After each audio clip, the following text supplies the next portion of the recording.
Hello, hi everyone. Thank you for coming. My name is Li Ping. This is my coworker Marius. We are from Databricks. We're here to talk to you about Databricks Fly Assistant. You might ask why Fly Assistant? It's because we heard about 26 different type of co-pilots this week, and the cockpit is getting a little bit crowded. So we're going to come over out of cockpit and have a little light-hearted fun with the flight crew instead. Don't call HR on me on the um, flight crew. I'm not harassing the product feature. Right. Okay. Right. What can you do with Databricks Assistant? Now, instead of whole lot of slides, we decided to be really brave and do a live demo on the Gen AI feature on a very shocking Wi-Fi. So if it doesn't work, it's the entire fault of the Wi-Fi. It's not us at all. Right, so let's flip over to Databricks. This is a Databricks workspace where we're starting is a notebook. In the notebook, Databricks Assistant is already alive. Now, if it's not alive straight away for you, you just toggle this, it will be on and off. And it says you can ask Assistant a question. I know there's a few of us that are interested in a burning question, which is when is Databricks going to IPO? Right. So Assistant doesn't know, unfortunately. Do you think Copilot would know? Maybe I should ask Copilot. But anyways, what Assistant does know is your tables and columns in Unity Catalog. So if you're referring to the tables and columns in Unity Catalog, Assistant will be able to pick it up. It also knows the code that you've written in this notebook. It also knows the history if you're trying to debug certain code. It also knows the active table or columns that you're referring to in this active session. So if you close this chat, the history will be gone, and you have to restart again. Right, so let's see what Copilot can do. Let's find some tables. Would you find tables? What do we want to do? We want to do New York taxi, as everybody's trying to do New York taxi. There's way too many tables. And maybe I can find mine by giving it a little bit more specific. Now, Copilot does look into the metadata of your table. So I've put my name in the comments of this table. So I'm going to say this is Leaping to New York Taxi. And hopefully, Copilot will narrow it down for me, right? So this is my table. And I can get Copilot Assistants. I've been brainwashed this week. Right, I can get assistants to describe this table for me. Right, so it's done the describe. I can put it in active cell and just run it. And it will describe the metadata of the table for me, give me the schema and all that. Great. What else can I do? Let's go back to that table. And I'll say, oh, query in natural language. That's interesting because I don't know SQL and I don't know anything. So it's given me some example queries that I can do in this table. And that's great. I like this. What about my own questions? Maybe I can ask, I don't know, average passenger count per vendor.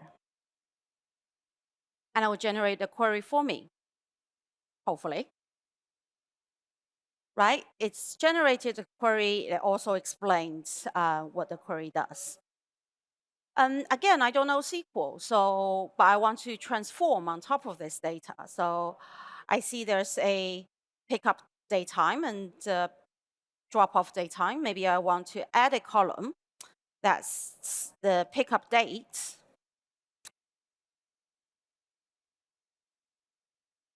of the pickup daytime. So give me the syntax to add a column. And maybe I want to do something different. I want to add a column that's trip duration, which is between the pickup time and the drop-off time. Ooh,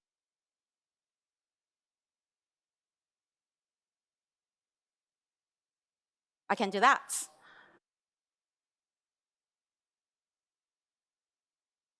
Let's take a look at this code. Yeah, this and that, right? So it's giving me the codes and it's adding the trip duration. It also figured out when I said pickup time and drop off time, it picked up the column that is pickup underscore daytime. So it's quite clever in trying to figure out what I was trying to do. Maybe I get it to do something else. I can say rename, speak English, rename the columns to be more business friendly.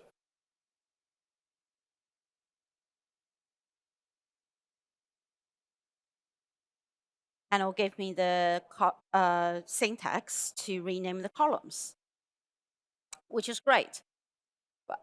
But what if I want to write Python code instead? I'm going to get Assistant to help me to convert this into Python. And I'm going to say, give me the PySpark code instead.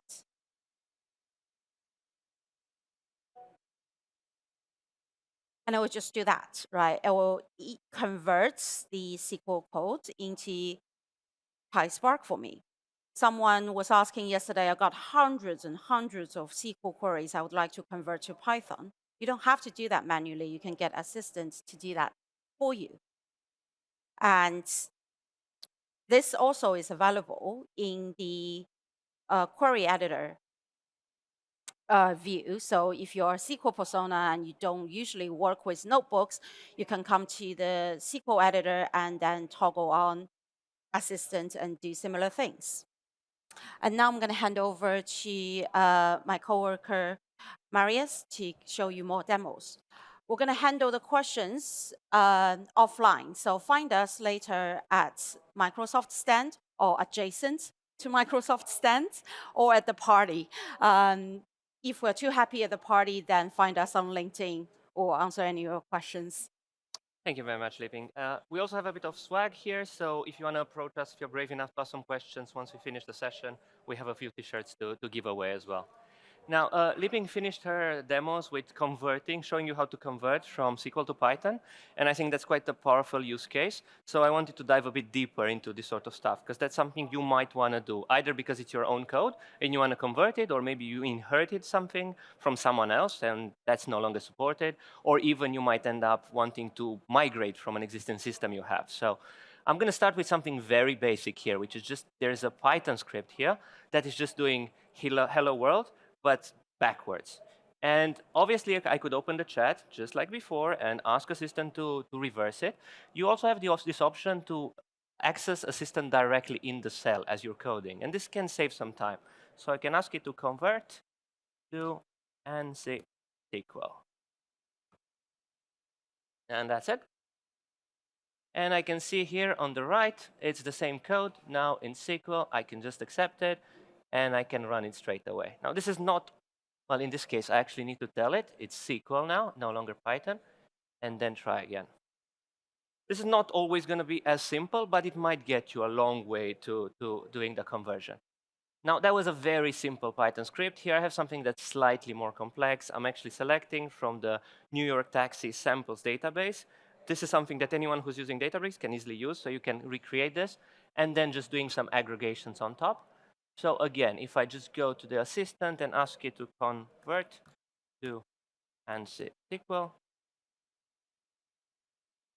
hopefully this is going to end up with something easy to read and execute as well. So again, you can see my SQL statement here. I'm just going to instruct Databricks to treat this as a SQL notebook and then run it. And the result is quite similar. And last one is, what if I get some R? Now, I'm not an R developer. I don't know how to write or maintain R, but you might have situations where your R expert left the company, left you with a lot of scripts. Now you need to maintain them. You need to expand them. So there's my script here. It's just creating hard coding two tables and doing a join. You can see the results. But again, I want to convert this to something that I can actually read and maintain. So I'm going to ask you to convert to Spark, to Python.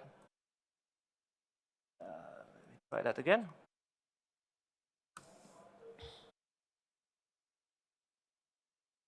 Boom. And you can see on the right, the text gets generated.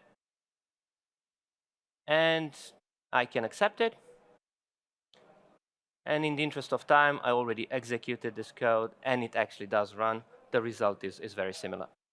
So that's one scenario. Consider this for code conversions.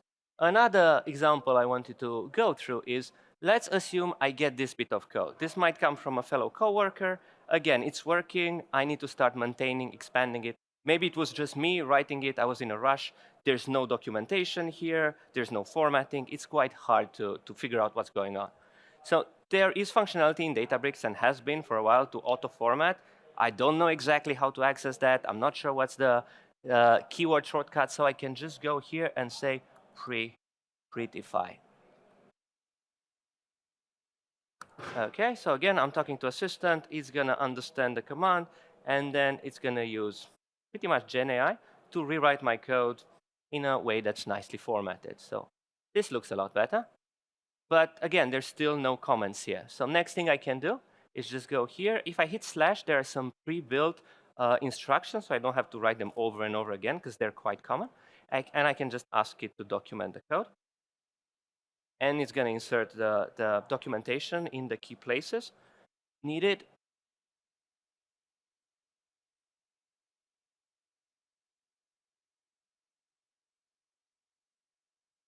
You can see it's here. Now, of course, you could do this in ChatGPT as well, but you'd have to copy paste, use another tool. There is advantage of having this just built in. It just helps with the productivity.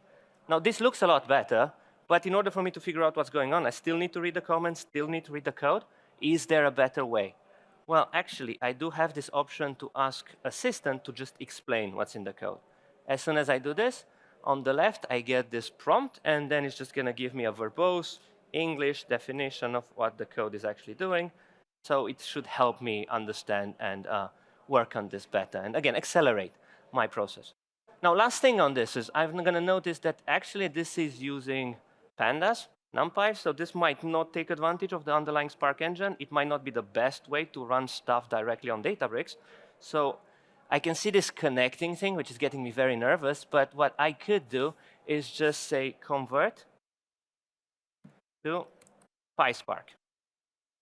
So this is pretty much the way to run Spark natively, Python natively on Spark, and make sure it's actually taking advantage of the distributed nature of Spark. It's utilizing the cluster. You get the scale benefits of it.